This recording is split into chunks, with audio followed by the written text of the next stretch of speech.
that there is no ascension possible, most of the people there don't care anyway. They have no interest in a relationship with God's source because the consciousness itself turns in on itself. So the ones who remember are the ones who actually carry the greatest burden of pain in being a part of a system that has encountered a fall or is encountering a fall. Because you're very grateful that you get out and didn't have to go there. But you watch many, many people that do get stuck in the fall. So there's a place you need to go above that compassion, above the hurt that you can feel when you watch a system fall, where you don't start making bad choices. Because this whole thing down here emerged from a matrix that watched part of itself fall. It's 3 lower densities. And because of that, they were so horrified by how awful a fall can look in consequence for people they loved that they made some really bad choices about bending the natural laws of physics. And that actually caused the collapse of their entire ecosystem, where it went black hole fall, and then they used those technologies to tap into our ecosystem, which is at the center of our Veka.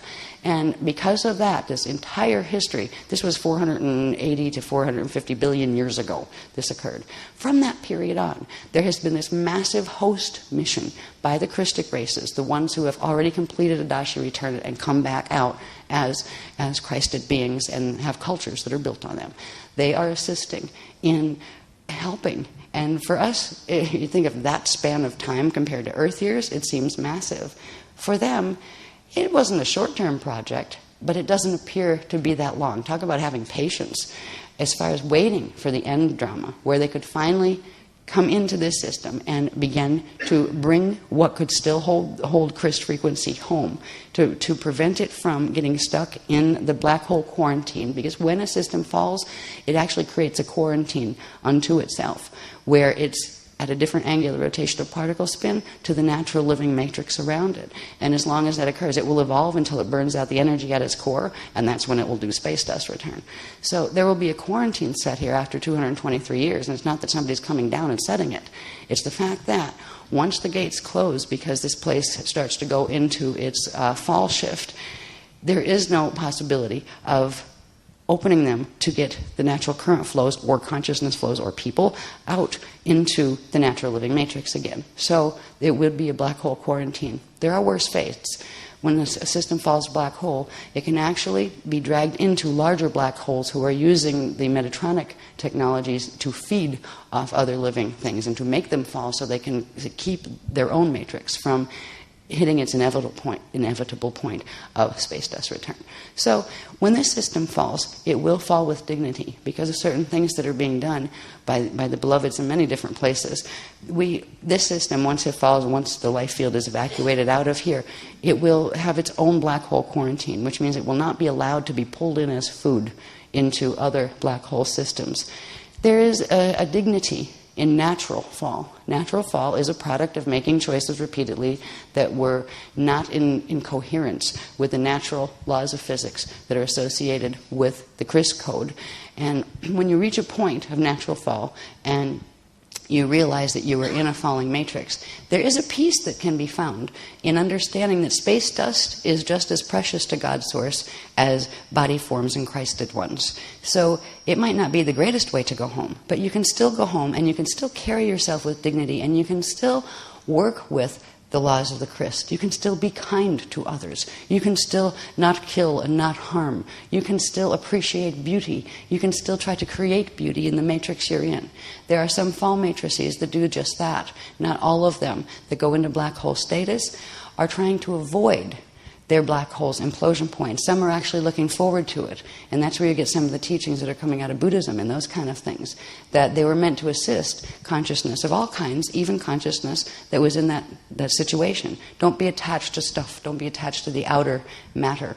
Don't worry about where you're going. Just know you can expand your consciousness and reach that state of bliss. And so all fall matrices are not bad. They are not anti-Christic. Anti-Christic comes from the Metatronic code and similar technologies, which means they're not only being un-Christic, they're using laws from the Christ and bending them to create the opposite intention that were set by Christ, the opposite of the loving intentions, the opposite of the eternal life intentions. They've attempted to take over the cosmos in doing this. But because consequence and action will go hand in hand, the Christ code will only allow that kind of tampering, born of free will, to go so far. Only on the ekaveka level can a fall occur at all. When you get to the akasha level and anything larger in the light body structure and the spirit body structure, they cannot fall. Falls just don't happen there. They are Christic states. So when you see in a little bit the structure that we are dealing with spirit body and light body, you can imagine that a little ekaveka is really quite a small area that has the potential to fall. The rest is so huge. So Christ creation, the fact that we're here and we don't even see any evidence anymore of that utopian type world where everybody loves each other and animals don't eat each other and all that kind of thing, most of the cosmos actually functions that way. It is only the little pieces of it that are down in what are called the ekaveka systems that sometimes explore the will of opposite expression to divine will a little bit too far and do end up in that situation. So if we can know that when we go into understanding our drama, that kind of thing, there's a comfort in it because we don't have to overreact or blow it out of proportion.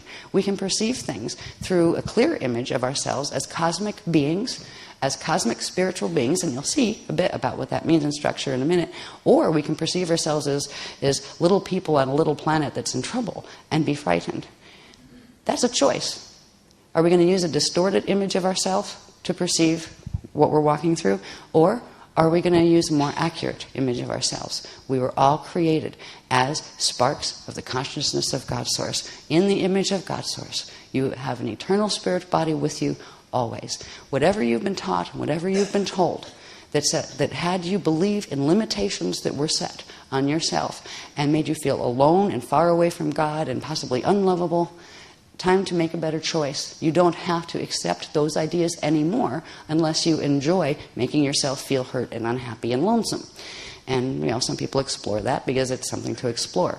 There is another alternative. And when you perceive the entire drama through that other alternative of being an ascension being, the larger dramas that happen out here don't seem scary. When you see wars happen between people, they won't be as scary because you'll start to understand some of the underlying dynamics between it. That is one of the scenarios we're potentially facing on this planet, is a real 3D, here we go again, World War III drama. And that's not going to be pretty. And there's going to be pain and suffering and all those kind of things if it happens. The Christ races are not creating this. This would be created by different competing groups of the fallen angelics competing for who's going to get control of the parts that are falling. So anyway, I'm going to go in. I'm going to first take my jacket off. Here come the heats. Those of you who have not seen workshops before, you see the jacket on, jacket off, jacket on, jacket off kind of thing happening because it depends on what frequencies are running, whether it's hot or cold. So sometimes I get really hot, I have to take it off, and sometimes I get really cold, I have to put it back on. So I'm going to do a getting hot, take it off one, and we'll start. Oh, and by the way, here, would you take this? Sure. I found that in, I think it was Time magazine. It's an ad for something, Monday Night Football.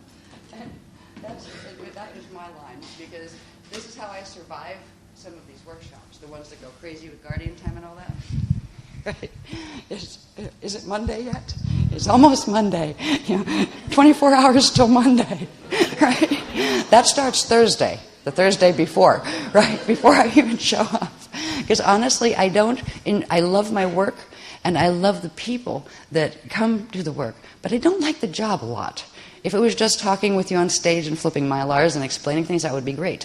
But the other half of my existence is totally tied up to pen and paper and sitting cross-legged on a low table in hotel rooms, not getting enough sleep while doing crazy diagrams, never getting anything typeset and all that kind of thing. So this is why we had the little joke, is it Monday yet? But we're not doing too bad so far. So but what I'm going to do is stop chatting. Yes, help, please. Thank you. You can take this and I can do that part. Here, just take that. Thank you. Ma'am. So this was just kind of like a little tongue-in-cheek joke there of, is it Monday yet? Are we done yet? No, we're just getting started. And what I'm going to do is get started, because we have quite a few graphs to get through today The graphs you will see today that many of you have seen before, you have not seen in this particular sequence. I will talk about this sequence when I think it's the fourth one into the pack. There is a graph that is new as far as the information that was put on it. It finally shows us how all those sequences fit together. And it finally did something for me. So I think even if you've seen the work, quite a lot before, I think it will help you also kind of go, aha, okay, got it, right? It helps you just put all of the things you've learned together. And if you haven't seen much of the work before, it will also just help you see it together, which is probably the easier point to start than how many of us started before with seeing fragments evolve as you went. This, in simple terms, a lot of us have seen this forever, this is a Cathara grid. Now, most people, I think even the new people, have seen something about the Cathara grid through Cathara 1 and those kind of things. I'm not going to read all of these things other than to point out here, because we are going to talk about the encryption. This stuff will all be published, and this one is published in K23 manual, I believe.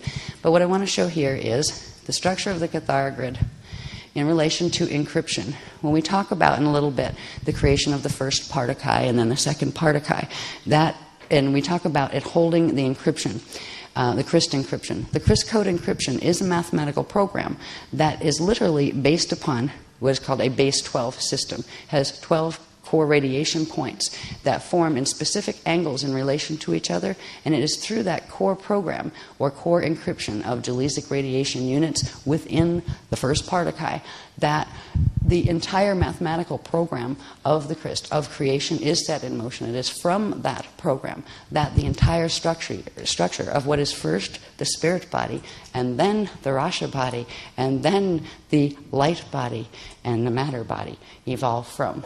And finally, what I just said there, as far as then and then and then, that has to do with the new chart and the sequence that we are finally given to show how all of these parts get together to the point where we can understand how we have 4 yugas and 3 Adashi return cycles and all these anatomy parts and where they go with each other and what to do with them.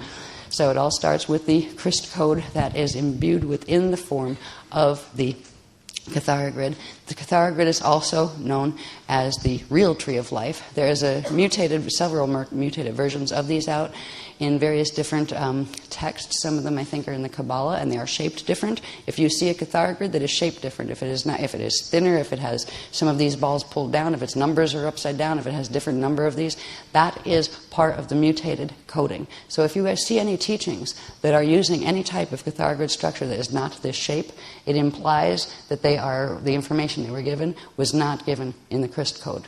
So there are little things that you can look for in like when you're exploring other people's work. Because one of the things we always teach you to do is we say, oh, don't read that, oh, don't read that, they're bad guys.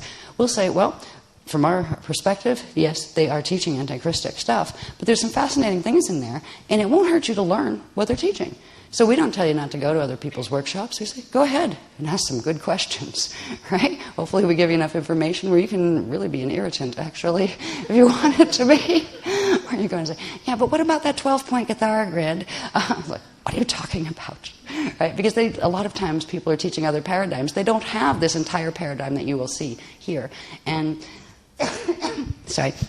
They're teaching you parts of things that don't connect together, and if you saw how they connect together and put it next to this, you'd realize it doesn't work. There's just not a coherence in the paradigms as there is in this. So anyway, we just wanted you to know, start with the Cathara grid like we always do, and we'll go to the next one, please, and the encryption, the CRIST code encryption. Now from that Cathara grid, I wanted to point out here early on that from the Cathara grid, we first get the exact proportions and rates of expansion. This is called the rotational expansion. And again, you're taking the Cathara grids, and it's called the 9-12 alignment that actually gives you the rate of expansion, not only of spirals of energy that come out from the center later that you will see, but also of the proportions of the spheres around the Cathara grids that form, the spheres within spheres within spheres.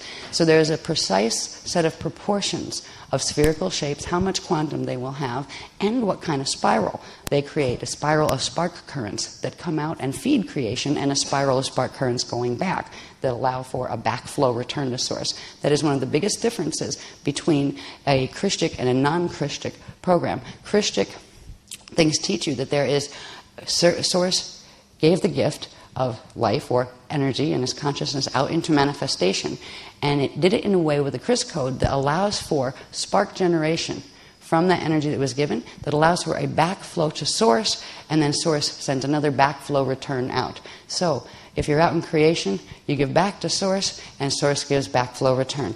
And that keeps an eternal life flow between manifest state and non-manifest state. And when you change that, which means if you change the proportions of any of this, of what is called the crystal spiral, when you change the proportions of the Cathara grids or the crystal spiral, it shuts down the backflow ability. So it also shuts down the backflow return ability. And you progressively become in more and more of a finite system because you cannot get the natural circulation of energies going. When we've taught before, we've taught Merkaba mechanics, which are part of the light body structure on the outside of creation. If you do not have one spiral of a set that is going clockwise and the other going counterclockwise, you have what is called a phase-locked system. That is what the other paradigms are teaching right now, with specific spin rates, 34, 21, and several like that, that are implying a phase-locked grid that cannot circulate natural energies through backflow and backflow return. Those particular twisted teachings are based on what is called the Fibonacci sequence, or the fib of no chi sequence, as we like to call it, because it doesn't have chi. Chi is a form of prana, by the way. We'll get into that later. When you see this spiral, this crystal spiral, no, it is built on the rotational proportions of the Cathara grids, and that it also the spheres are built on that specifically, so you can tell what sphere is big, how big compared to what sphere when we get into the structures of the spirit and the light body. But it also shows you the natural crystal spiral, and when you compare that, which we will do tomorrow, you'll see this next to what is called the fib of no chi spiral. The one biggest noticeable difference is the fib of no chi spiral doesn't have a relationship with its own center, which is weird. It actually, because it's a suction spiral, where it actually has to stick onto something else and suck its energy from there. And what it does is it tries to take natural creations that are sending natural flow currents out and flow currents back. It tries to take those currents and bend them and hijack them or harness them. So when you see this structure, it is the natural crystal spiral. This one would be on what is called the Ettore side, which is the clockwise spinning, outward moving spiral. This one that emerges at the same time is running in what is called the Adore side, which is the counterclockwise moving inward spiral. So there's a natural ebb and flow of moving inward and outward between source and manifestation, source and manifestation. Next one, please.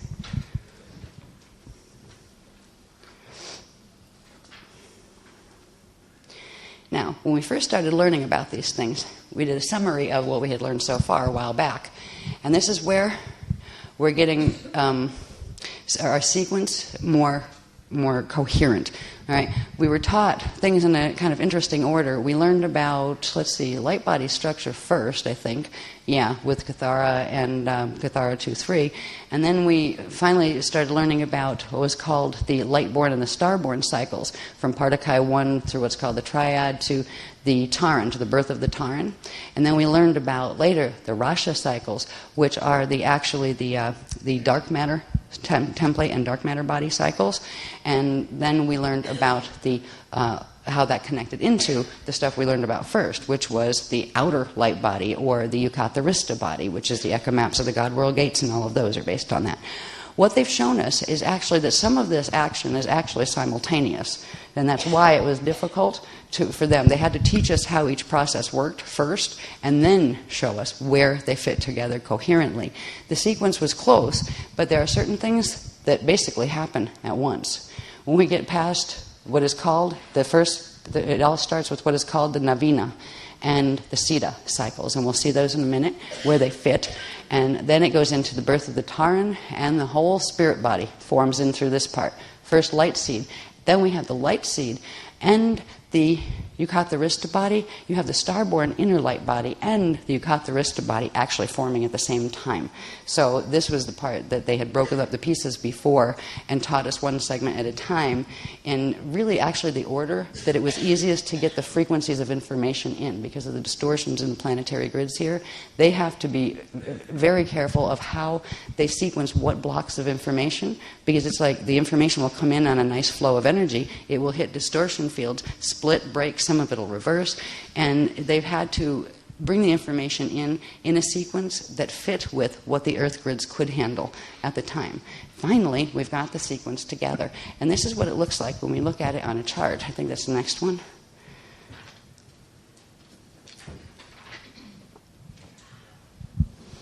We'll also see this chart later, and it has to do with birthdays. But for now, okay, for now, at the center, where does creation start? Now, people who have been with the work for a while know that we always say, well, the first partikai, we have pre-partikai creation in the conscious mind of God, where a source focused its consciousness in a part of its own consciousness field. And that, because source consciousness as an energy carries the eternal encryption of the Christ code, that point of focus within itself, within its own mind of source, that was focused into the consciousness field, embedded that encryption. And then there was a process of looking at it, and that focus of consciousness actually warming the gelasic radiation of which the source consciousness field is made. And in that gelling, where the attention gelled, certain things occurred that formed around the encryption of the Christ code encryption, formed what becomes the first partikai. The first partikai is looked at as the intention to create, but it doesn't become an active creation point until there's a look-away point where the beam of consciousness is moved away from it and placed elsewhere, and as source is kind of being aware of itself, looks back on what it just created and creates another one, just like it, right where it was.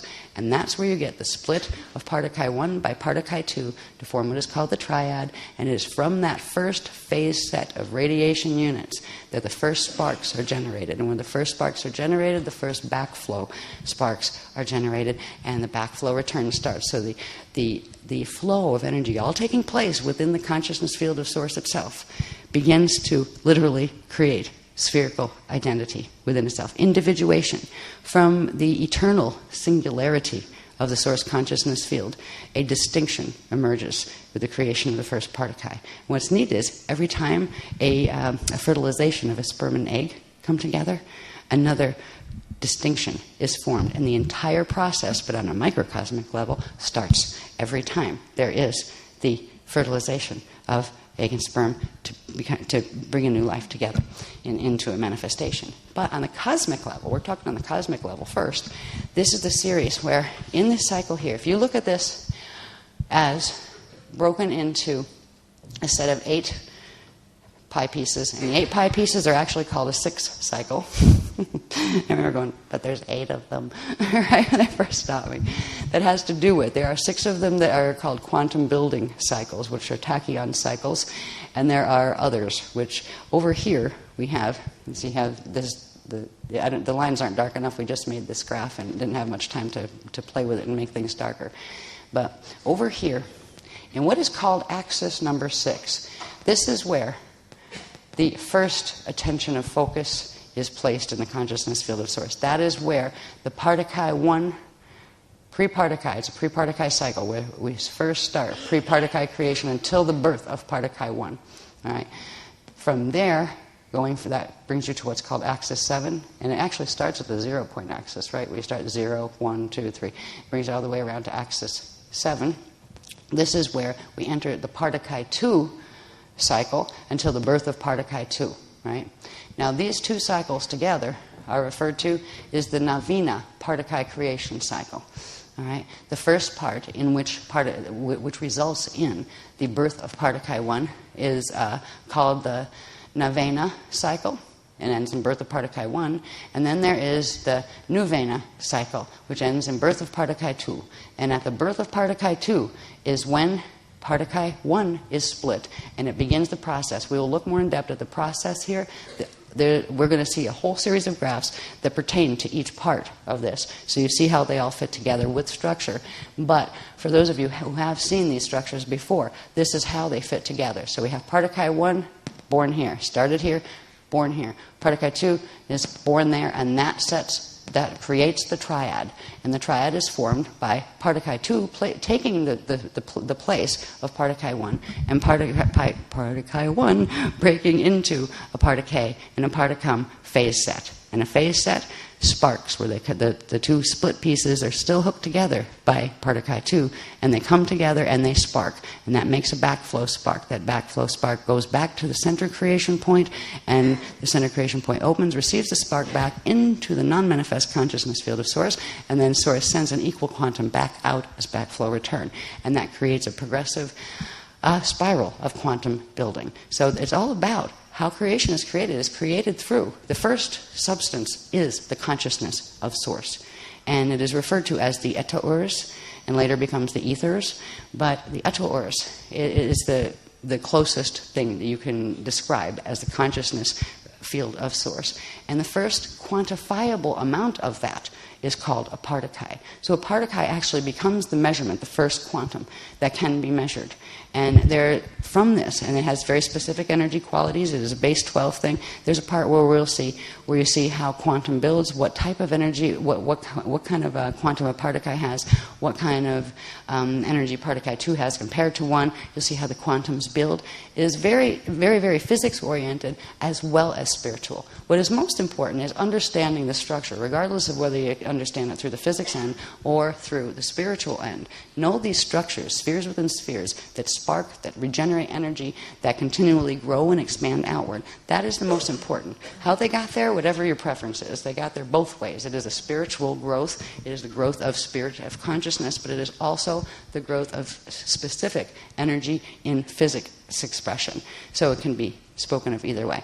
But when we go through creation of particle 1 and particle 2, the Navina cycle, that brings us to what's called the 0 point axis. This is the 0 point axis because when particle 1 is born, it's there in the consciousness field of Source, but it's like a dormant intention to create. It is not moving yet. It is not beginning to be alive yet. That happens when particle 2 is created and splits particle 1 and starts the phasing of the particle set. And that happens here. And the particle is actually rotating. This is a rotation. There's all sorts of rotations that have to do with this as far as its axis, where is up, where is its top axis, that kind of thing. So we are seeing the particle 1 actually rotates, and by the time it gets particle 2 imbued with particle 2 to split to form a phase set, its rotation is of this axis. That is called the 0 point axis because that is where the action starts.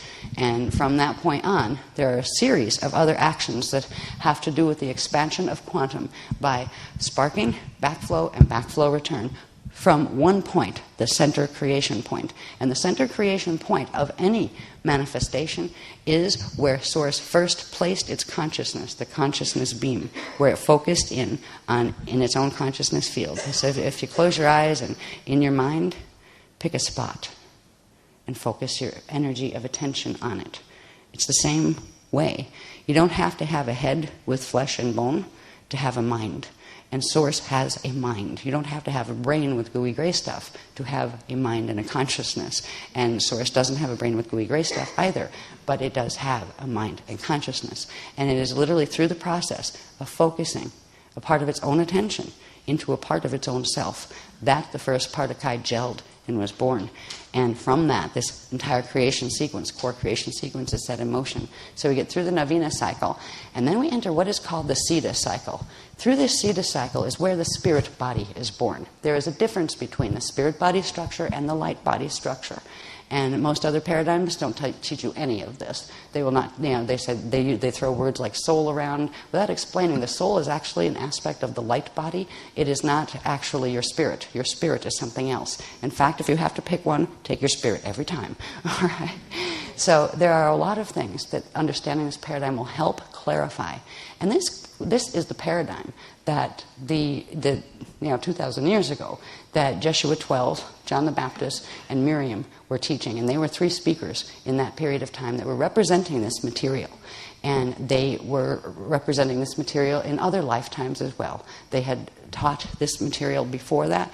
This was the original, not religion, the original legion of the Christ, the eternal knowledge of the Christ, that at various times in different planetary systems or star systems, recordings of that knowledge are brought down to assist in the evolution of the life fields there. And in the Christ period, that's what this information was brought in. However, it was a bit more difficult in those days to do, as you'll see these graphs go by.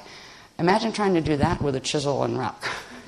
And some of these diagrams, like this one, for example, this would not be easy to draw in sand with a stick. So, words became the best tool in those days. and try to explain some of these things without the pictures and words, you had to be really creative.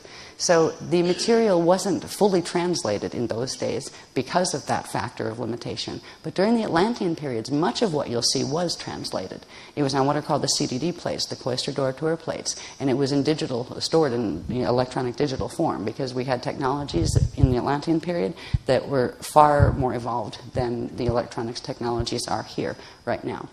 And some of the information was on the cloister d'Oratour plates, but this drama has gone so far in escalation since we began in 2000 that we're done with the plates. What we're translating now are things that have not even been translated here yet, that were coming from the host, because particularly with the solar bardo issue occurring, there are certain teachings that were about the inner domains and the core domains that were only reserved for systems when they needed to have those. And that would be when they were at their starfire cycle or they were at a fall evac cycle, and we are approaching both. So that's why this whole set of teachings is now being given, where we can plug in the outer teachings of the outer light body structures into the deep teachings that go right to the core and into the spirit body. So we have the Theta cycle, which we will look at first. So this is the sequence of the graphs, finally, where we'll talk about this, because I don't even have those sequences. That Particle 1 and Particle 2 were created. But when we get to this point, we will start the Theta cycle set of diagrams, and you'll see the structures that evolve from there. One of the structures is called the Eye of God, or the Eye of Allure. And the Eye of Allure, understanding what that is and getting a gist of how it's shaped and what it does, is important if you want to take the Journey to the Eye of God projection that is going to be offered as part of the program. That is a very special journey that, I don't know, is one of my favorites. So because you can feel it. Most people can feel this closeness to Source that's different, perhaps, from anything you've felt before through that journey. So that actually forms, and through this period, what we have here, there are 4 sections to the Theta cycle. They call them the 4 trimesters. Each has 3. It has 3 increments, let's say, 3 primary movements. Later, these primary movements become what are called harmonic key cycles, but they're not harmonic key cycles yet. But in this process, we have 4 trimesters in the Theta cycle. We have the first trimester that's called the triad cycle. And that is where we get the first 3 sparks formed. We'll look at those. And the first 3 sparks then form what is called the kusha. The kusha is a crystal. All right, we have the kusha, and at the same time the kusha forms, and these are all forming at the middle, okay? We have them stretched out so you can see them separate from each other. But all this action is taking place at the creation point, center point, which would be where that first focus of consciousness was. That's where Particle 1 was created. That was where Particle 2 was created, right on top of Particle 1, splitting Particle 1. And that's where the sparks are created around, and that's where the kusha forms around. And at the same time that the kusha forms, you also have birth of the kasha. Now the kasha has a certain part of the quantum that was formed here in the triad cycle. Part of that quantum ends up forming a sphere, a spherical crystal that is called the kasha, and the other forms the kusha crystal. They're both at the center, but one spins counterclockwise. That is the seed of the Adore system, and the other spins clockwise. The kusha is clockwise, and that is the seed of the Ettore system. So this is where we start getting the division between Adore and Ettore. They're in the same place, but at opposite spins, but natural part. And this is all part of the growth of the spiritual body. All right, after that, there is what is called, once the kusha is born, there are 3 actions, main actions that happen in here. Into trimester 2 is called the akushate cycle in the Ettore, and at the same time, the akashate cycle is born. Now here's where we get words like the akashic record. All right, there's a point in the akushate cycle. First, we have the Eye of Allure forms, then we have, and that's forming in both of them, it actually forms in both of them, it links them together. Then we have the akusha with an E, first cell forms. The akushic record, first cell of the Ettore side. At the same time, over here, you have the akasha first cell on the Adore side. That is the akashic record, the first cell of the Adore side. And the Akashic record actually holds the divine blueprint template for the Ettore side, and the Ettore's Akashic record is what holds the divine blueprint for, or the encryption for the Adore side. All right. So when we're dealing with Akashic record, it is a very specific thing. It is not the same thing as the Hall of Records. It is connected to the Hall of Records. When we get over here into the formation of, we've got the first cell, right? And there's a progressive building here that culminates at the end of the Akushate cycle with the birth of the 8-cell cluster. Okay, this is called the Akushate 8-cell cluster, the Hall of Records. All right, there's 8 cells that form a specific set of actually the beginnings of what are time vectors, and literally what become manifest time vectors and event horizons that you experience. The spirit body is actually like a form that inside of it there are time vectors that portions of your consciousness experience being in space-time matter systems. So this is where all these core structures form of the spirit body. So here we've got the Hall of Records that are the records. They're a group of spheres that hold the records or the full encryption, manifest encryption of a thing in a condensed form. And the form builds out from around it. And around, from those, eventually something else emerges called the Illurian chambers. And we'll get into those later too, but this is where all of those things start. While this is happening on the Ettore side, in trimester 2, on the Adore side, you have the Akasha first cell forms, and forming the Akashic record. And then you have the Akashate forms. It's like I had the Akushate, you have the Akashate, which is the 8-cell cluster or the Hall of Records on the Adore side. Now there's a whole process of evolution that takes place here where the Ettore side and the Adore side progressively first manifest, the spirit body gets to a certain point, then it does something, you'll see in a minute. Then it creates what are called the Rasha bodies, or the dark matter templates and body structures, and the light body structures that emerge from that. And it is the currents that form through all of these body structures that actually crystallize and turn into what we call elemental matter or atomic matter. So there's a process by which, once the matter is created on both sides, it becomes re-spiritualized. Because remember, it started as spirit, units of the consciousness of God Source, Partakai.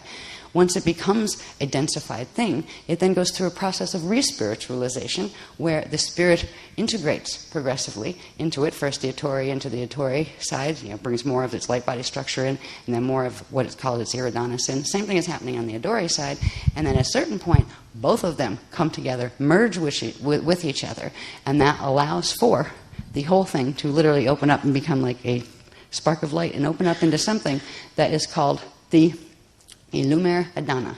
The Illumer Adana is the name for the cosmic spirit body.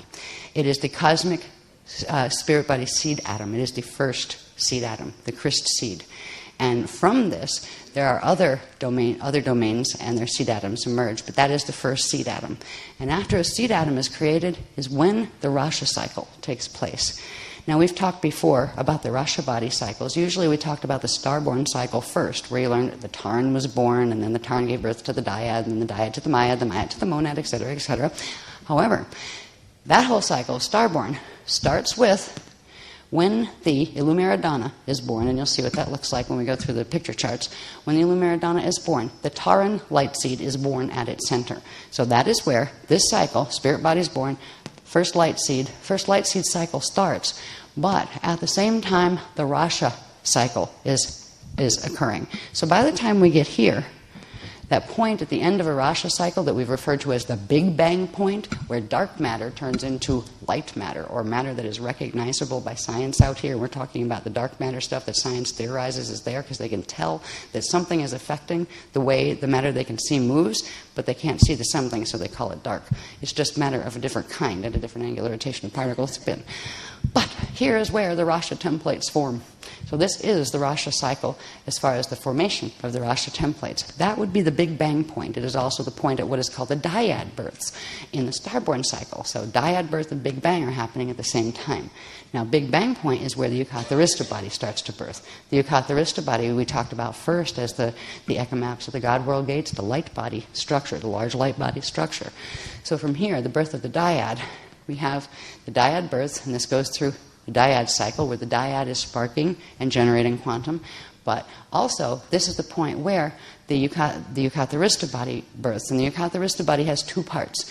One is they're called the, Akasha Aya. There are two Akasha Aya in one Eucatharista. An Akasha-aya body is the big one that is on either one of the sides, a tori or a dori. So the Eucatharista body is both the atori and the adori sides put together of the light body structure.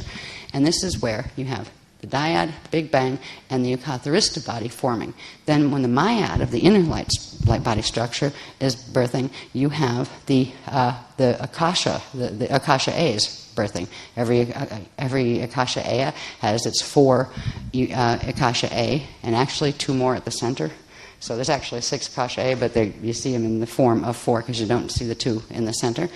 And that takes us into the myad cycle. And in the myad cycle, which is the Akasha-A cycle, then you have the monad that gets born on axis 4 down here in the star-born cycle, the inner light. But at the same time, you've got the Akasha God seeds. This is where the Akashas are born. Over here, when we get from axis 5, this is where the Amore 48 cell cluster is born in the star-born cycle. And you'll see this. People who don't know what the star-born cycle is yet, don't worry, we're going to go through it. So you'll see what this is. You're chuckling. All right, the Amore 48 cell. And the Ekaveka's birth inside of the Akashas at this point. And here is 2 new words that I didn't know until they gave me this right before we came down today. When we get to the Adon 144 part of the star-born cycle of the inner light body structures, we have each of the Ekavekas that birthed here. Each Ekaveka quadrant births 4 density Illuminanas, all right, which are spirit bodies, like micro-spirit bodies, that go with each of the density layers in each of the Vekas. So if you have one Cathara grid structure, which you put 4 of those together hooked at the center, the top ball, that gives you an Ekaveka structure. All right, we're just dealing with one Cathara grid structure, and it has 4 density layers. And this is stuff that's even in Cathara 1. All right, the 4 density layers, each one of those ends up with a micro version of the larger Illumeridana. It's like it looks the same, it's structured the same, it operates the same, but it's a much smaller version. All right, so here at the axis 6, you have birth of the Adon 144 Partakai at the center, and you have the Illuminanas birthing, the density spirit bodies. When we get up to here, axis 7, now we're coming into full rotation here. There's something else that happens here too, I'll talk about in a minute, because this is where, remember, the first Navina cycle happened, where the first Partakai were formed. Something else starts to happen here. But first we'll look at, when we go here, to the birth of the Edon with the 1728 Partakai. At the same time, in the larger light body structure, we have what each of the Illuminanas, the density Illuminanas, births an illuminary density time vector event horizon probability cluster. So this is where we get not only event horizons, but we also get probabilities as far as events are not. This is why we have free will, actually, is because of this structure, because things are not just set. We can make choices and see various versions of whatever prime, whatever core event or idea. We can explore various versions of them. There's actually a spirit body and then a light body structure that is built on that, so we can actually holographically experience various probabilities, and actually we do all at the same time. In this whole structure, we also end up with our minimum of 1728 incarnate selves. If you're here, it implies you have the other part of your 1728 with you, like you are one of 1728. They are all you, but they are not all in the same time vector nor in the same body. Each one of those has a cluster of probable cells that do have replicas of your body, or you're a replica of theirs. At the core of each one that has the same body, there is the heroic identity, and that is called the Hare Krishna heroic identity. That self is the self we're aspiring to become, because that is the self you must fully integrate in order to be able to activate your spirit body, your light body, turn it all into matter, turn the matter all into light, and do the turnaround that is called the Adashi Ascension turnaround. So it's a huge process. It is a complex creation, but it is also a lot more simple than what science right now is trying to tell us. You ever try to read some of the quantum physics stuff? First you have to have like 3 different language codes to understand with funny little symbols that normal people never look at. What is that shape? You have to go find what that is. Then the words, some of the words are amazing, and they're a lot harder than our words. At least you can sound ours out. This is not a difficult paradigm compared to what physics puts out and the sophistication of numbers and things there. But it is a bit more complex than reading the Bible or reading the Quran. All right? All of those things were actually trying to tell us about this structure. So we're here, and this is where our probabilities birth within the smaller spirit bodies of the density levels. And I don't know if they're going to go into in this workshop where our probable selves are and all of that kind of thing. That's like the next wave of information. I don't know if we'll get there with this workshop. But what's important to realize is there's this whole structure that evolves through the process of quantum building. The process of quantum building has to do with each one of these little increments here, which are 3.75 degrees, okay, within 45-degree shift. There are a set of 12 what are called harmonic key cycles. We will look at those once we get through this set of diagrams and we get into the star-born cycle. We will look at how tachyons are formed. Tachyons. And it's spelled differently than they spell it in science here. They're a different kind, actually. These are the natural tachyons that are literally the quantum building. Through a harmonic, what is called a harmonic key cycle, sparks are made. And these sparks that are made by certain portions of the spirit body rubbing through certain portions of the taran, and the taran pulses and it sparks and it makes collections of sparks that are quantified energy units. Those energies store up and form what are called harmonic keys. The harmonic keys store up and form what are called tachyons. And the tachyons form a cluster and then eventually go through what is called a tachyon flashpoint, which means there's enough quantum in the manifest side of creation that it triggers open the creation point door, creates a flashpoint where the entire whatever was just created pops in to the non-manifest field of source and it comes back out, but with a quantum replica. So the quantum gets doubled. And first it gets doubled and doubled and doubled for a while, and then it starts going tripled, and then it gets times 12. So this is how the quantum is built between the flow and the backflow. The sparks become the backflow to source, and source, when source sends back through the creation point door, a replication of the quantum that was given plus the original quantum. So there is a process of quantum building that is done through the process of harmonic key cycles. And every time you see the circle with these particular, with the 8 pi shapes on it, that every one of these is a set of 12. This would be one tachyon cycle, and it has 12 harmonic key cycles in it. In that process, there are very specific amounts of quantum built, and therefore backflow sent back to source, and therefore backflow return sent back out for the next replication and expansion. And this is how a form manifests from a spirit body, from one particle in the consciousness field of source, into a structure that is growing within the consciousness field of source. Little ones form like this, but so did the cosmos itself. This is the perpetual motion creation process of the cosmos. There are parts in time where after the cycle runs its full cycle to get to the point where it's called the starfire point, that a creation will then turn around and start to contract back in. Actually, it's expanding out in spirit body until it reaches a point where it demanifests all of its matter and then pops back into creation point and goes into full spread at one with source while keeping its individual identity, memory, and awareness. And that is what becoming Christed means. And systems can do it. Solar systems, universes become Christed just like beings can become Christed. So there's a whole process of becoming Christed is natural. It's a natural part of evolution. There's really no division between creationism and evolution. You evolve by creationism and are created by evolution. I mean, they kind of go together. There isn't this whole, is there a God or is there not a God? Is it, just like is there nature, is there nurture? There's both, and they both are a part of the same process. So when we're looking at this is showing us where various things that have very specific structure fit together that we'll look at soon. And I just wanted you to see finally, particularly people who've been suffering through this with us, because it's been hard to get all these diagrams done when you see at the end of this how many diagrams. But finally, we see where they fit together. When you come over here and you get through one tachyon cycle, and then you have the Big Bang, right? That's when the light body births as well as the inner light body structure building the starborn structure. And you go through tachyon cycle 1, tachyon cycle 2, tachyon 3, tachyon 4, tachyon 5, tachyon 6 is why it's called a 6 cycle. Then other stuff starts to happen over here.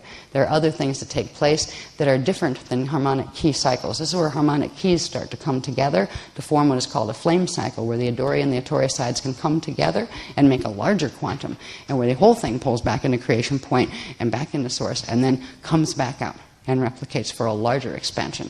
So we have 6 tachyon cycles that brings us up to the axis 7. All right? And that was where the Edon 1728 is created. And then we go into, right in here, if you look, we're crossing back over the original areas or the original axes of the spheres at the center that are evolving at the center, crossing back over the axes where we had the Navina cycle, right, where the Partakai 1 and Partakai 2 form. When we enter this phase, we go into what is called the Navajo cycle. And Navajo cycle is the creation cycle for the next domain out. And is during the Navajo cycle of the Rasha body. And the Rasha body was created over here. But now the parts of the Rasha body phase and generate sparks and generate more quantum. And is in this space while we're going into the birth of the Edan here. And then the birth of what's called the Atan up here. At the same time, at the center, is forming the Partakai 1 and Partakai 2 that will set in motion the next domain outward in the same process. And it's through this process that we get 4 domains. We get a core domain. This is the core domain cycle. There would be another one starting here with the Navajo cycle that belongs to the core. It creates the Partakai for the beginning of the inner cycle. Right? The first seed atom that was created was this one up here that happened after the Sita cycle. Right? And we have taught that the first seed atom was called the Unisai. Well, that is the first seed atom of light. This is the first seed atom of spirit body. And when we see the starborn cycle, we would be at that point here where up here would be where the Unisai was created from the Partakai, the 2 new Partakai that were formed during the Navajo cycle. So the Navina cycle is the first core creation cycle, and then that creates a series of Navajo cycles, one for each domain level. And if a Navajo cycle works the same way as the Navina cycle did, where it sets Partakai 1 and Partakai 2, that sets in motion the Sita cycle for the next domain, and that gives birth to the seed atom for the next domain on the inner level, which is the next one out from the core, that would be the Unisai point. Right? And then that sets the tachyon cycles for the next domain, and again there'll be another Navajo cycle. And the Navajo cycles have to do, they're called prana exchange cycles. Prana is a specific type of energy, and there's specific structures of the Rasha body that allow for prana exchange at the core. And it's through that the Partakai 1 and Partakai 2 for the next domain out are built. So we'll look at some of those structures as well. But this is how these fit together. Now, I don't know a lot about these parts yet. As far as these are new words for me too. We do know that the Edan 1728 Partakai are birthed there, and now these things called the illuminary, you can't even pronounce it, illuminary, there we go, illuminary density time vector clusters are created. And I do believe the illuminary, the illuminiana, both of those have the same, but a micro version of the same structure of the Illumeridana, which you will see what that is. All right, so they're like mini versions within the larger one. But all these things are taking place from a center point that is the first point, creation point, where source focused energy in one direction. Our thoughts actually follow this same process, as well as our birthing processes when egg and sperm come together. But our thoughts also, this is how thought manifestation works. The universe, the cosmos, has been created in the mind of Source, by the mind of Source, by the processes inherent to Source and inherent to what true thought cognition is. Thought cognition is creation. So whenever we actually think, if we knew how, and eventually we're going to go there with this information, they're going to teach us how to create, to start small, little manifestations, how to manifest things directly into your reality by using your understanding of Christic physics and Christic structure and process. And it is this process that literally set the whole creation in motion within the consciousness field of God Source. So that gives you an idea of what we're going to look at now, piece by piece. Yeah. I'm not going to spend 900 years on every diagram here because we'll be here till the next starfire cycle.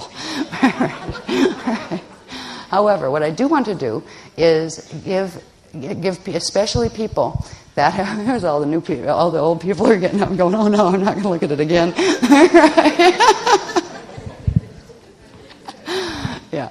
Actually, I will go through it probably a little bit differently than I have. Anyway, for people who are new, that or have parts of it but not the whole thing, it will help you to see, because it is important that you know what the eye of God is basically and what it looks like. Because if you're going to journey to it, it helps to know what you're looking for. And if Rasha body is important because of the other things we're going to talk about, to have the basic structure of the Rasha body is important because it will help you to understand when we talk about up there in the Van Allen radiation belts, there is a place you can get to Eartha from, and Eartha is around Earth. You'll have an idea of what we're talking about, because otherwise those things will make very little sense to you. And all of those structures have to do with finally understanding tomorrow the stuff we were just taught in Tribes 8 class, which is about how our Milky Way relates to the M31 Andromeda galaxy, what that means, and why we need to know about it. And how is it that Andromeda galaxy is actually home when we're down here in the Milky Way. So all of these things fit together, and that's why I do want to cover some of this. I'm not going to go through heavy detail for the new people. I'm not going to go through heavy detail on this. It's been covered. Each of these segments that you will now see in their proper order have been covered extensively in other workshops. So if you want more information on them, it is out there and is available. And at some point, all this is going to be a book, and at least now I know where to start it with this diagram. Right? So next one, please. We will go and start with the triad. Particle 1 was created in the consciousness field of Source. And it carries the encryption, the eternal life encryption, the base 12 encryption of the Chris code inside of it. All right. When particle 2 is created, it splits particle 1 into a particle and a particum. The particle and the particum spark, and they make a quantum equal. Now there's a whole set of technicals that go with how much quantum does a particle have, and how do you measure that quantum in the first place. It comes down to measurements called ergs. And ergs can be broken down into ohms, and ohms are used to measure stored electrical potential. So literally there's a whole physics part that goes with this. It's not necessary to go through all of it now. What I want to do is give you the idea of how all the pieces fit together in terms of, we had one particle, another particle of the same quantum came through the same place, split that one. The one particle first splits, but it's linked together because of the type of electromagnetic charge that particle 1 and particle 2 carry.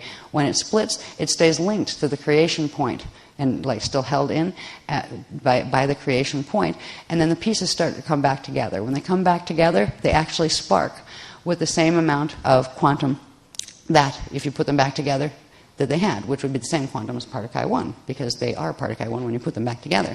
When they come back together, they thus make another quantum equivalent to particle 1 that is called a spark, and they also reassemble the first particle 1. That triggers opening of the creation point door at the center inside of particle 2 now. The backflow spark and particle 1 go back into the creation point door, and the creation and in Source sends out an equal quantum with the particle.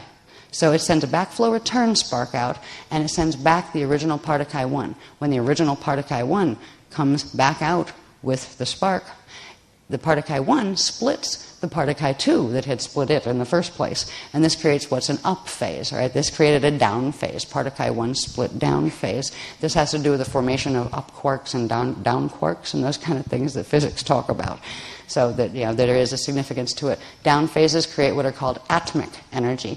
Up phases create what are called etheric energy. They have different quantum and different qualities to them. They are different types of energy. So we have particle 2 splits. Particle 1 is now at the center, and the first backflow return spark is there. All right. This series of understanding these is important to when we get to the point to understand what a Kusha crystal is, and also the Akasha crystal that is on the Adora side.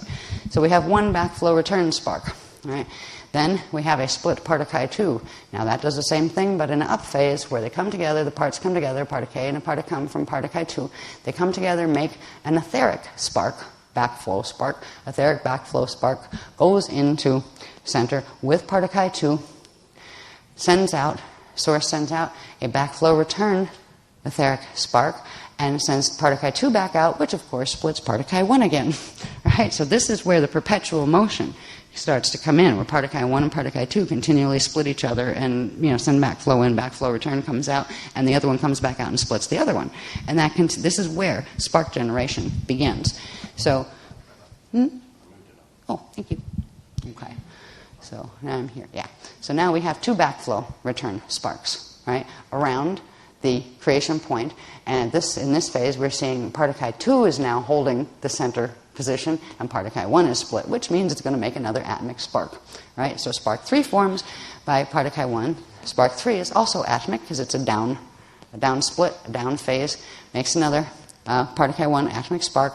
Particle 1 and spark number 3 go back in to source, creation point door. And see, they don't split the particle. The particle at the center doesn't split until the backflow return comes out. So it actually allows for the passage of the reassembled particle and its spark to pass through. The spark actually acts as a buffer where it can pass through without splitting the other particle at the center. So they go back through, and now we're going to have the delivery of another spark, backflow return spark 1. But because there's already one down here that formed up there on the bottom part, when the backflow return spark, atomic spark number 3, tries to come out, it actually shifts them both because it hits this spark. It hits number 1, and it shifts that over that way and this one over this way. So it actually creates a trinity of sparks now. You had 1 and 2, and now you have 3. And these all have names and stuff. We went through a whole bit where we have the spark of Allah, the spark of Allah. I mean, the detail in some of this stuff. I sound like my grandmother. She used to use that word. She was a very nice Polish lady. Anyway, this is the 3 sparks that we talk about in when we first learned about it. They went right in. They skipped over the Cetus cycle, and I can understand why, how many graphs were involved, and the fact that it is quite complex material. They went right into the simpler part, which is called the star-born cycle, where we got into, and the Taran is born. Yeah, but there's a lot of things that happen with these 3 sparks before the Taran is born. And this is the triad cycle. What you're seeing here represents the triad cycle, or the first trimester of the Cetus cycle, where the first sets of sparks are being made. What happens over here is interesting. When we already we have 2 times particle 1 has split and made atomic sparks, and 1 time particle 2 has split so far. The next natural thing would be particle 2 in the delivery of the 3rd spark, which would be atomic spark, backflow return spark, and particle 1. Particle 1's at the center again, particle 2 splits, and particle 2 split comes back together and makes another etheric spark. But something happens at this point, and this is where the Kusha crystal forms, where because of the quantum interactions that take place in the creation point, when that spark 4, backflow spark 4 starts to come in, the entire thing pulls in. So you have spark 1, 2, and 3 actually pull into spark 4, and they form through compression and heat at the core. They actually crystallize and form what is called a Kusha crystal. Now the portions that form with the particle, the portions that form the Kusha with a C, that is the Ettore side, are sparks, particle 1, particle 2, and spark 4 form, condense and compact and form the Kusha crystal. At the same time, sparks 1, 2, and 3 do the same thing, but on opposite spin, and they form the Kasha crystal. And the Kasha crystal is what becomes the Akasha first cell, just like the Kusha crystal is what becomes the Ikusha first cell. And the Akashic record is the one that goes with the Adore side, and the Akushic record is the one that goes with the Ettore side. And Ettore simply means it has certain qualities of energy as far as energy has a main spiraling clockwise. It is a positive electrical charge energy, where its complement is the Adore side. But they both have smaller versions of that, but their core orientation would be clockwise. Ettore clockwise would be considered the male currents, and the Ettore would be considered the female currents, even though that's just a very simple polarity division there. So there are balance in polarities is what between the Ettore and the Adore side. So this starts a whole process and that is just right here, okay, right where we are here. When we finish this and we got the Kusha, we are there, and at that same time, over down here, equal space away from the 0 point, is where the Kasha forms. And from there, we have the Ettore creation that evolves counterclockwise, and the Adore creation that evolves counterclockwise, and the Ettore creation that evolves clockwise from the same center point in the same place with the same structures. And eventually those structures come together to form a much larger structure. So this is where the spirit body is being born. Next one, please.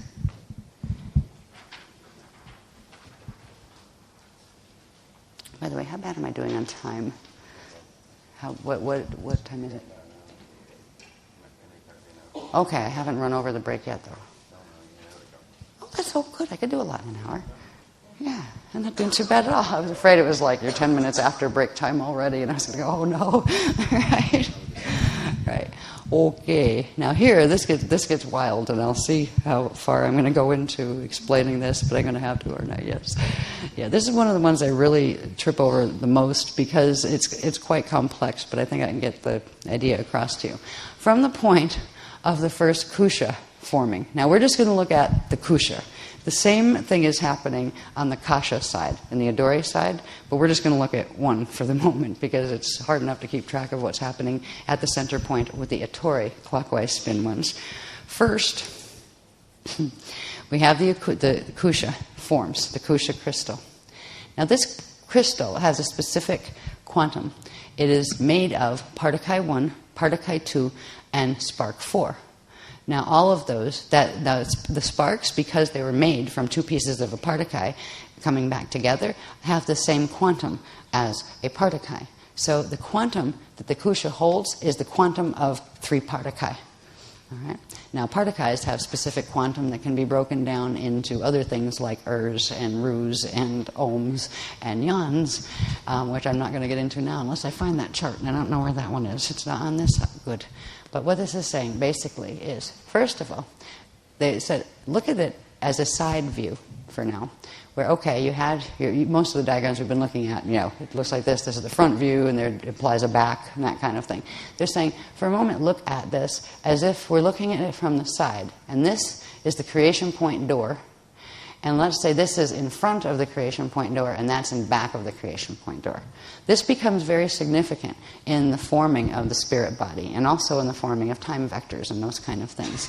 So for now, we will look at it before, in front of the creation point door, or behind the creation point door. The kusha, notice, is at the creation point, which means it's right on the center between the front, between going out from creation point or going back into source. So if we look at this from, as a side view, with moving away from creation point forward that way and moving back towards source this way, we will start to get different types of matter base that actually forms from it. The kusha has a specific quantum of 3 particle, and it's centered, its sphere is centered on the creation point door, with part of its quantum in front of the creation point door and the other part behind the creation point door. This forms a type of matter that I believe is called catheric matter. There will be other things that form from this kusha and what it does. Some of them, on the creation point, if this is that line all the way through, some of them will be further in front of the creation point door, some of them will be further back behind the creation point door as far as how much of their quantum is one place or the other. This determines the type, how dense the matter will be. It gives the core matter base, and it also sets up a thing that when you see these pieces form, and remember, they're all forming where we have them strung out here, but they're all on that central creation point. So from one point, you're having all this emerge out from the center, right? Like a growing sphere of spheres kind of thing. But we're looking at it from the side right now to determine what is moving in front of the creation point door and what is going behind the creation point door. Say the creation point door is you. What's in front of you and what's behind you. All right. Now, this also has to do with when Source looked, focused energy into its own consciousness field and made that creation point. Okay, from that creation point, is this energy happening in front or is it in back of that creation point? So there's various ways you can look at that, but they said just to consider that front and this rear, and that is a sphere. And these would be spheres, not just circles, but spheres of energy, each with specific quantum. Now, let me see if I can read this one. Yeah. Just give me a second. I haven't gone through this one in a while. Particle 1, quantum 360. Yeah, there's a whole part that I'd have to go back over. It has to do with the X. All right, and Ek is, I used to have a little thing up in the corner there that's not on this one anymore. I must have moved it. An Ek is a core unit of quantum would be called an Ek, and a positive charge Ek is, I believe, an and negative charge ek is a yan. I think that, no, a ru, that's how it works. So there's a whole set that goes with this specifically, but I didn't try to dig for those because we're trying to show you the larger picture, how they all fit together, but just realize that detail is there somewhere, and eventually will be in the book that comes from these things. But so an ek is, let's just say, a unit of quantifiable stored electrical energy, and this one has 360. One particle has a quantum of 360 ek, and so we have 3 particles, so it has 360 ek times 3 would be the quantity or the quantum of the kusha. Now, I'm not going to go through all the numbers here. I would have to dig out my little charts on X and things because I honestly don't remember. There's been too much that came since this that I have to remember. But I wanted to at least let you see that there's a specific relationship between quantums that's going to start to happen here. You have a quantum of 3 particuli. 360 ek is 1 particle, so you have that times 3 will give you how much quantum the kusha has. What they're doing instead is simply saying, you can say, all right, so we know a kusha has that amount of quantum, the power of 3 particuli, all right, the electrical power of 3 particuli. When we get to what happens next, we're going to watch that quantum build. So the kusha is the quantum that gets replicated in what happens next. All right, it starts out, and remember the kusha was formed by particle 1, particle 2, and the sets of sparks. All right, so the kusha does the particle 1, particle 2, and spark 4 that are inside, they come together and they spark. They contract and make sparks and expand and pop the creation point door open, and the entire kusha actually pops in the creation point and comes back out and replicates. Right? So kusha replica 1 is a times 1 replication. That means the kusha comes back out, but so does, in the same place, a times 1 replication. If the times 1 is the same quantum, a quantum of 1 kusha, which is the power of 3 particuli, or 360 ek times 3. Right? So this is specific quantum that are evolving from this, very specified quantums of energy that can be ultimately measured in ohms of stored electrical energy. So the first replication of the kusha, first replication, is a times 1. Now, unlike the kusha crystal, which also comes back out at the center, this was half and half, right? Half was in front of creation point door, half was behind, so it was centered on the creation point line, right?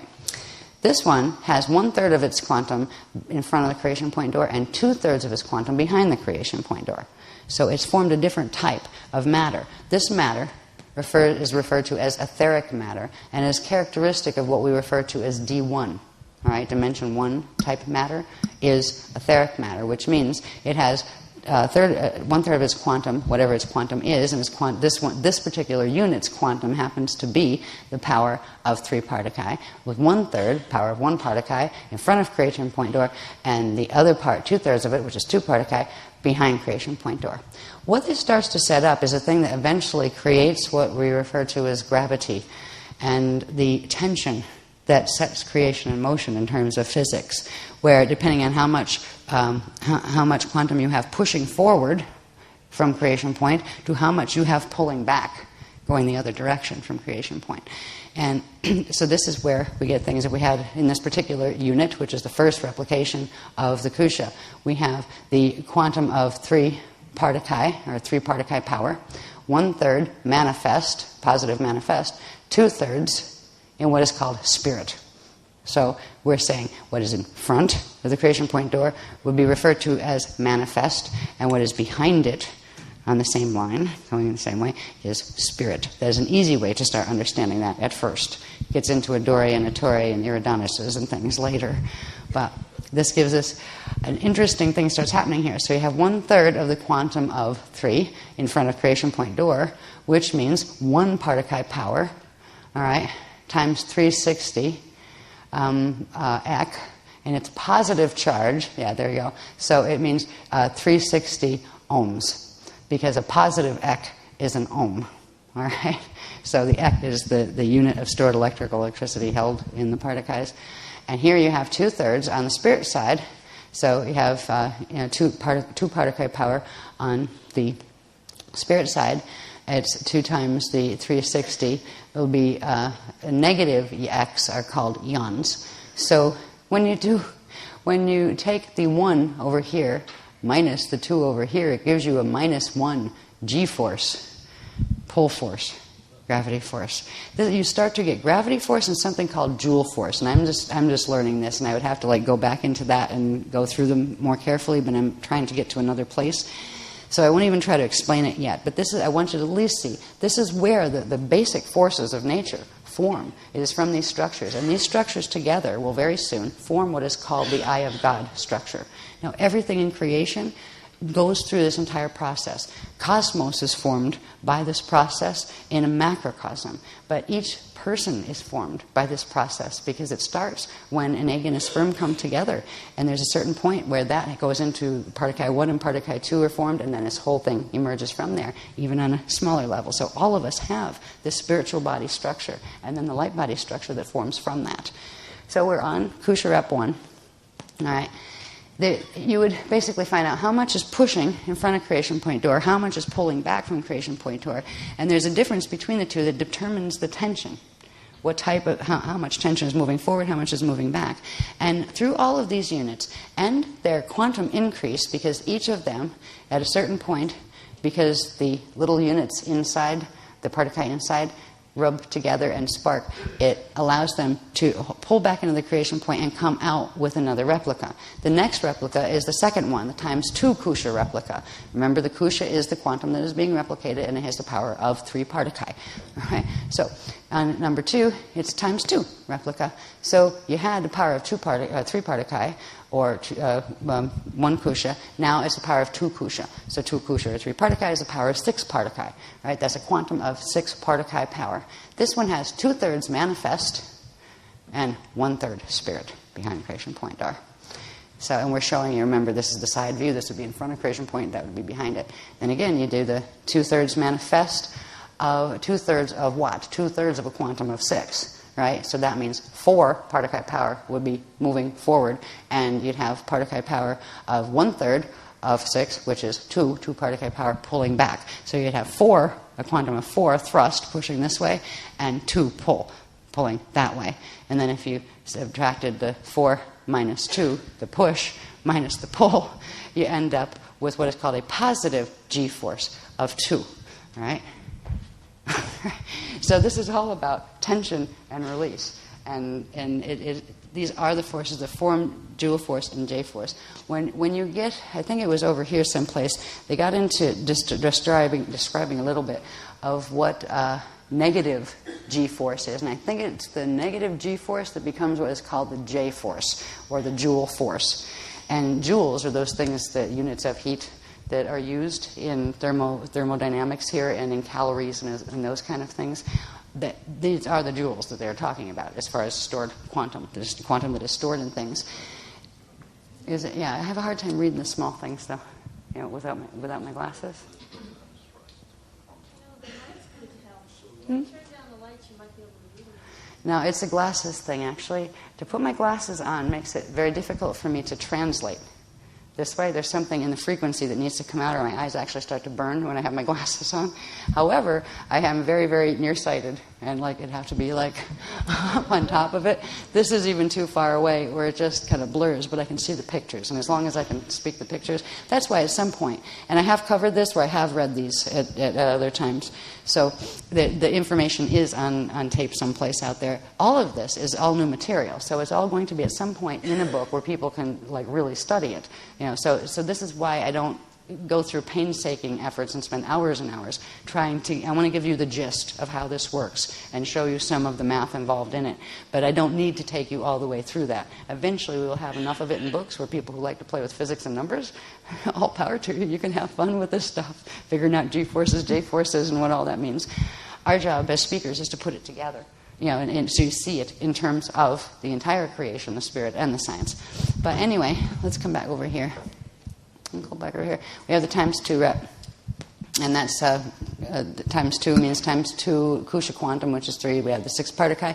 That comes down to a unit of energy that has 2/3 of itself manifest, 1/3 in spirit, and let me see, there's something else I wanted to say. Oh, and this forms a type of energy that is called telluric matter. All right, we're up here.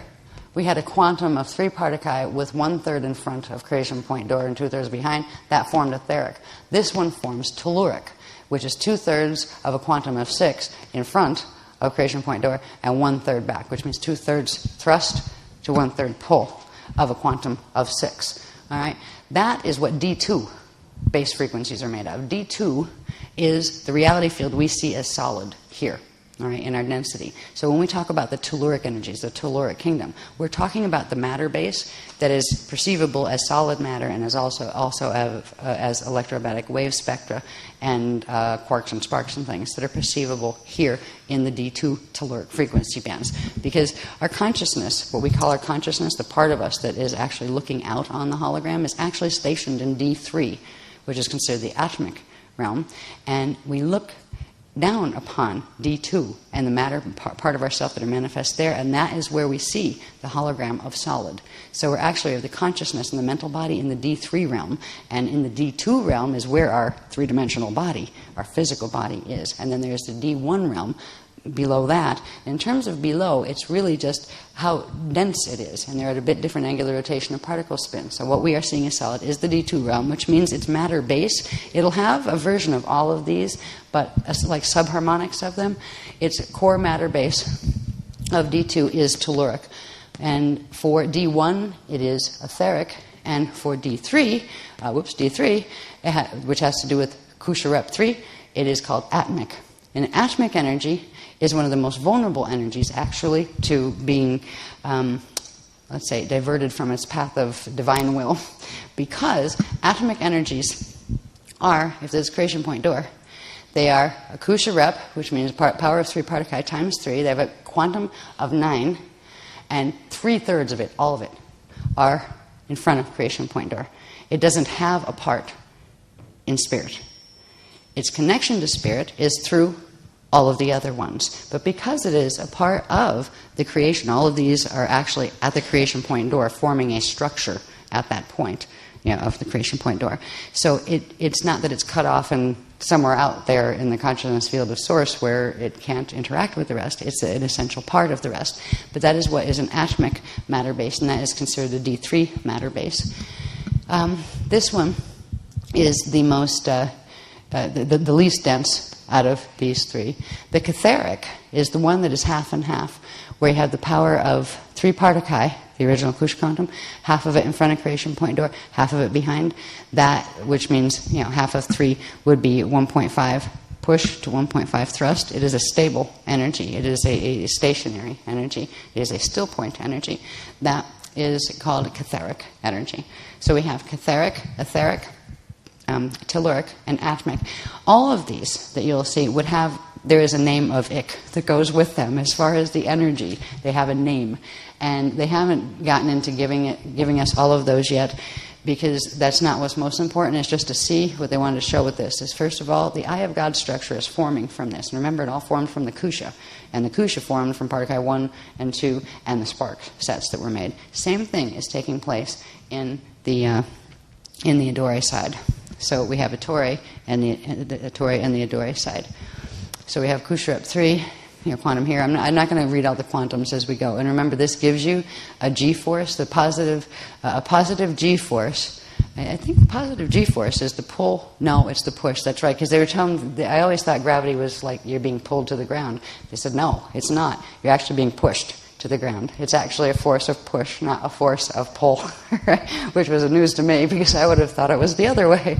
But they explained that no, when it comes down to this. So there's a whole bunch of interesting things they'll eventually get into with the physics of it. But what they're trying to do is give us a very good rounded picture, so we can understand how these processes work. Yes, they plug into physics, and yes, they plug into spirit. And right now, spirit is what we need most, as far as getting back our ascension ability, because of the larger drama we're a part of. We're in the middle of. So here you have Kusha Rep 4, again, quantum of 3 times 4 is quantum of 12. So that particular Kusha Rep 4 has 12 quantum, and it has 2/3 of it manifest front of creation point door, 1/3 behind. So again, you'd have 2/3 of 12 equals 8 push to 4 pull. Right. When we get down here, Kusha rep 5. And it gets really confusing over here. I remember that from the first time I went through these. So Kusha rep 5 is a time 5 rep, has Partakai power of 3 times 5 equals quantum of 15. Quantum of 15. It is another one of those that has half and half. Half push and half pull. And it means 7.5 thrust and 7.5 pull. And that gives you 0 G-force, because there's no difference between them. And when you get into 0 G-force stuff, this has to do with when you achieve certain levels of transfiguration in the atomic structure of your body, you can reach these quantum equilibrium balances where you do have equal push and pull, and it allows you to literally, float the body and then demanifest the body and remanifest it elsewhere. So it's fascinating, the potentials of understanding how these formula work. These are just the beginnings of showing us that those formula exist, and here is where they're created. And it's the structure they wanted us to know most about, the Eye of God structure. So they haven't named what type energy this is. It's not catheric, because catheric was the first one of what the Kusha is made out of, and that has only a quantum of 3 with half and half. This has a quantum of 15 with half and half. So it would have a different name. It would be not just catheric. It might be chariatric, but I'm not sure, because that's another type of energy.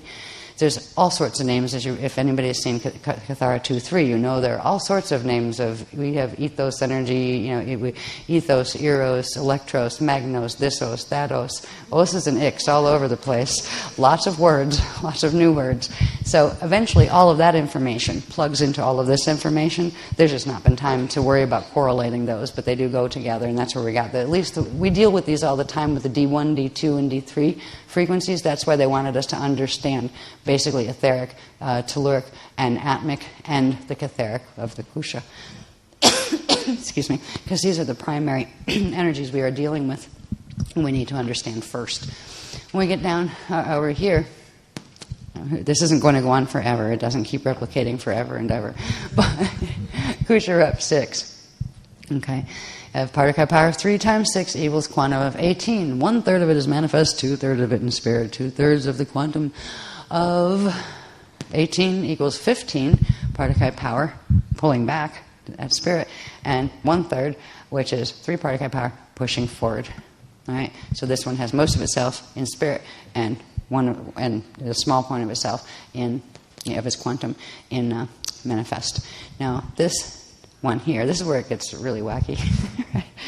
Kusha rep 7. It's the times 7 rep of Kusha 6 quanta. That was Kusha 6. So we end up with a times 7 rep of that, which goes 3 Partakai power, positive, manifest Partakai, equals 21 Partakai, manifest, 15 Partakai power. Spirit Partakai equals 105 Partakai power in spirit, total quantum of 126 Partakai power. This is called the Heart of God. It is what is called the first polarity equilibrium unit.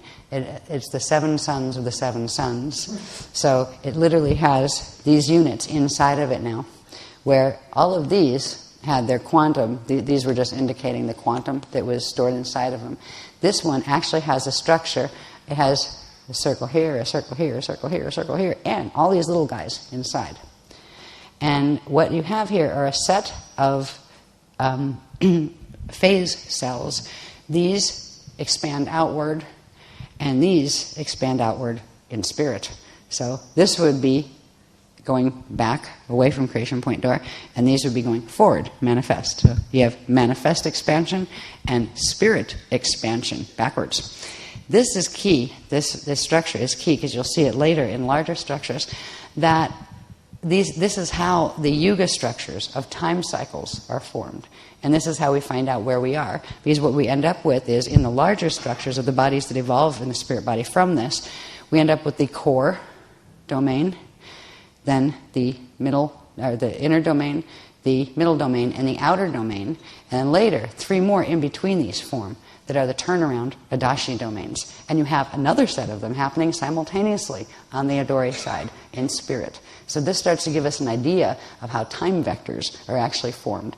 If this is one vector, right, from a creation point, you have one vector is the line that runs through it in a sphere. One vector has 2 event horizons. The one that is moving energy out this way into a manifest state, and the one that is moving energy out this way in a manifest state.